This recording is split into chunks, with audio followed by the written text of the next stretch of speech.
Sorensen. $350,000. That'll last them one night of drugs. Yeah. That's amazing, isn't it? I tell you what, our country's in trouble. And here we are. We're going into our second hour. So we're going to take a break right now, and then we're going to go into our constitutional moment with Susan Snelling of CollegianBibleInstitute.com, where individuals are being reintroduced to their God and their country. But first, we've got a little bit of music for you. Enjoy. Hi, this is Susan Snelling with your constitutional moment. Thomas Paine said, "A thing moderately good is not so good as it ought to be. Moderation in temper is always a virtue, but moderation in principle is always a vice." The principles our founding fathers stood on in our nation's creation were not arbitrary, but absolutes. There was no gray area of middle ground. Moderation in principle falls prey to every manner of depraved and corrupt behavior. It results in a weak and ineffectual body politic at the least, and at the most it is completely and wholly destructive to the Republican form of government and is an enemy to the people. Moderation in principle produces the kinds of politicians that can't stand up to those who violate the Constitution. This frustrates constitutionalists because they can't make any headway with them in seeking justice and protection of our inalienable rights. They are the backbenders to the opposition and oftentimes stand diametrically opposed to the very principles they ran on to get our votes. They govern more in tune with the progressives and liberals that would take our country away from the founding principles. Moderation is not strength, but weakness. It allows for corruption to flourish and tyranny to edge its way into the national stage. Endowed by our Creator with certain inalienable rights, stands the progressives, the liberals, and the statists on their heads. It makes them weary with competing against the Maker of mankind. They congratulate their way into programs and messes that would make King George III envy with what they've been able to accomplish. The framers of the Constitution wanted to protect our inalienable rights with republicanism, and progressivism stands opposed. That is why Ronald Reagan thought moderates did not make sense for the Republican Party. He said, "We don't intend to turn the Republican Party over to the traitors in the battle just ended. We will have no more of those candidates who are pledged to the same goals as our opposition and who seek our support. Turning the party over to the so-called moderates wouldn't make any sense at all." There must remain a group of people who stand opposed to those who would fundamentally transform America into something that the Founding Fathers would not recognize, into something that bears little resemblance to the Constitution. The Declaration of Independence and the Constitution tell us who we are as a people. When those who think moderation is the way to govern, we give up something of our identity. The progressives want to change our identity. They want us to see ourselves as something other than what our Founding Fathers envisioned and knew that we are. When we lose our identity into the abyss of moderation, we move perilously close to the basic ideology of the progressives, and that can only lead to a loss of our freedoms. On July 17, 1775, John Adams wrote to his wife Abigail, "But a constitution of government, once changed from freedom, can never be restored. Liberty, once lost, is lost forever." The loss of liberty should alarm every citizen. Moderation in principle will take us away from liberty. There was nothing moderate about the Founding Fathers. The Constitution was not the result of moderate forces aligning with progressives or any other ideology not compatible with a republic. And that is your constitutional moment.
America. That's absolutely right.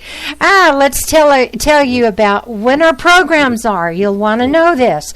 These are for our network shows. Sunday evening from 7 to 8 p.m. Eastern.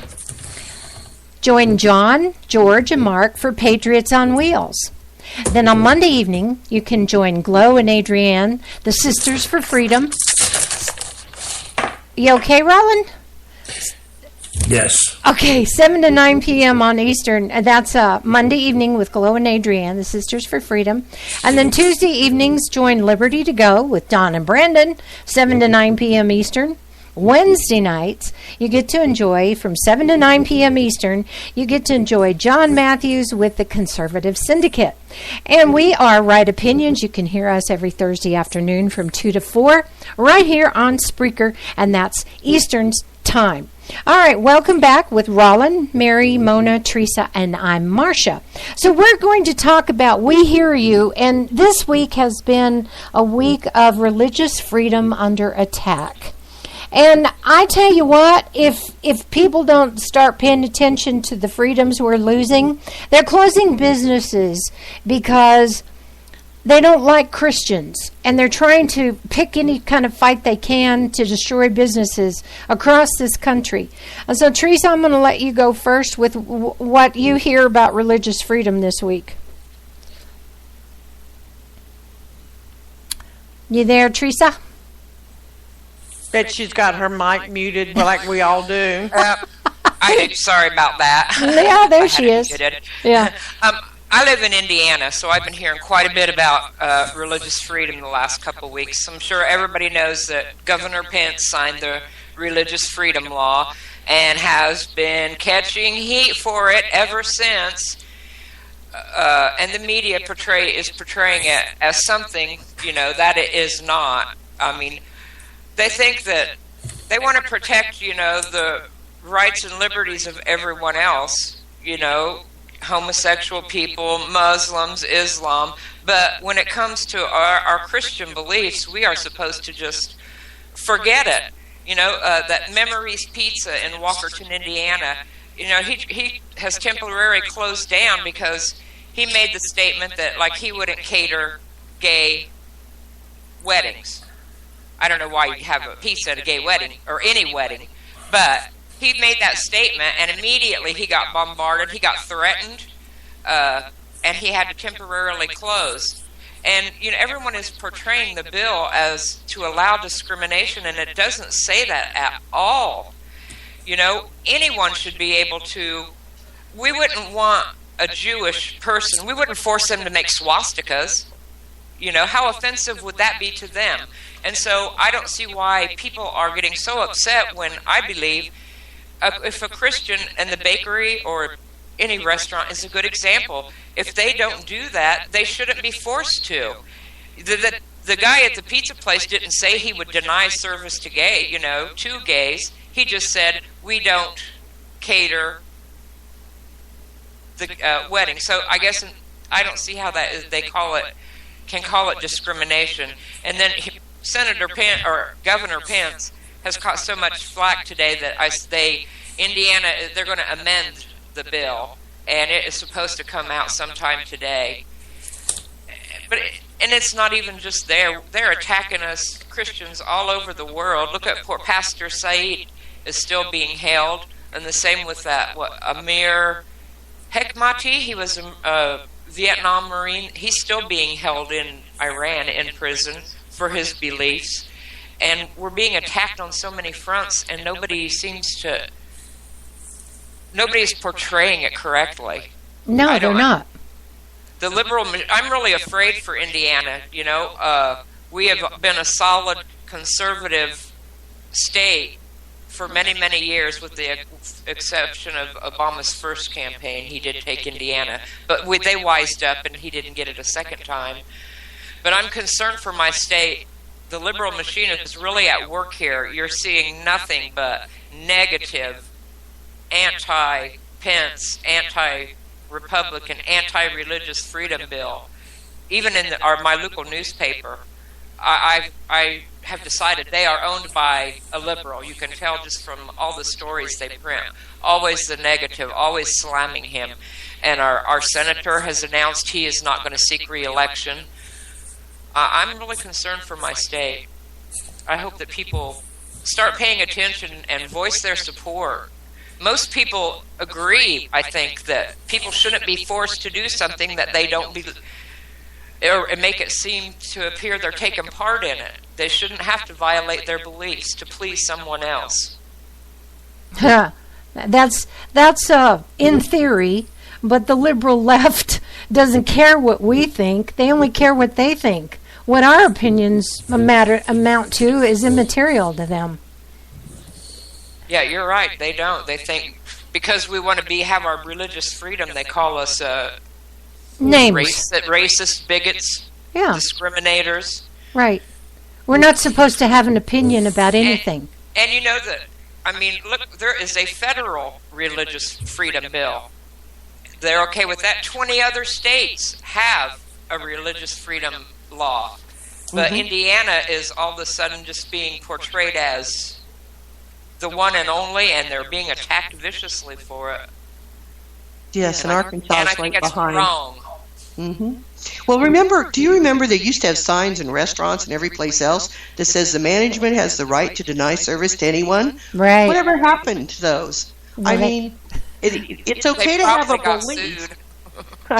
It's okay to have a belief unless you're Christian or Jewish. It keeps coming back to that. No matter what, it keeps coming back to that. Well, we have become Rome. Oh, yes. Roland mentioned it a while ago, but we have become Rome, and we're destroying ourselves with these beliefs that have brought down every other nation throughout history. Any nation that embraces these very things has been bellied up.